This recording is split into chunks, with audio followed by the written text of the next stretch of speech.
বিশ্বকবির তিরোধান দিবস পালনে পৌরসভা। কবিগুরু রবীন্দ্রনাথ ঠাকুরের তিরোধান দিবস পালন করল ইংরেজবাজার পৌরসভা ও মালদা শিল্পী সংসদ।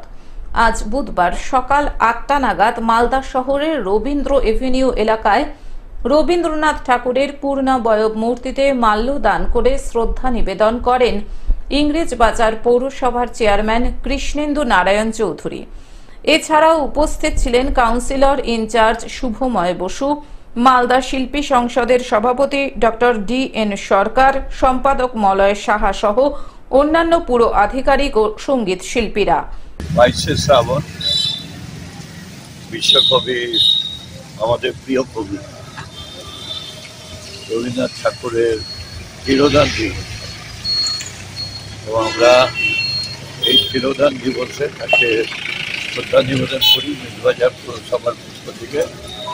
এবং যারা সঙ্গীত অনুরাগী শিল্পী সংসদ সবাই মিলে, আমাদের chairman council member Shubhamoy Basu থেকে আমাদের যারা শিল্পী সংসদের সবাই আজকে শ্রদ্ধা আমরা চাই রবীন্দ্রনাথের যে চিন্তাধারা, কবির যে মানুষ, সেটা যাতে সব জায়গায় ছড়িয়ে পড়ে। এদিন রবীন্দ্র মূর্তিতে মাল্যদান ও রবীন্দ্রসঙ্গীত পরিবেশনের মধ্যে দিয়ে পালন করা হয় বিশ্বকবির তিরোধান দিবস। মালদা থেকে অভিষেক দাসের রিপোর্ট, গ্লোব নিউজ। এখন থেকে গ্লোব টিভি দেখুন আপনার স্মার্টফোনেও। গুগল প্লে স্টোর অথবা অ্যাপল স্টোর থেকে ডাউনলোড করুন গ্লোব টিভি লাইভ অ্যাপ। এছাড়াও জিও টিভি অ্যাপ থেকেও দেখুন গ্লোব টিভি লাইভ।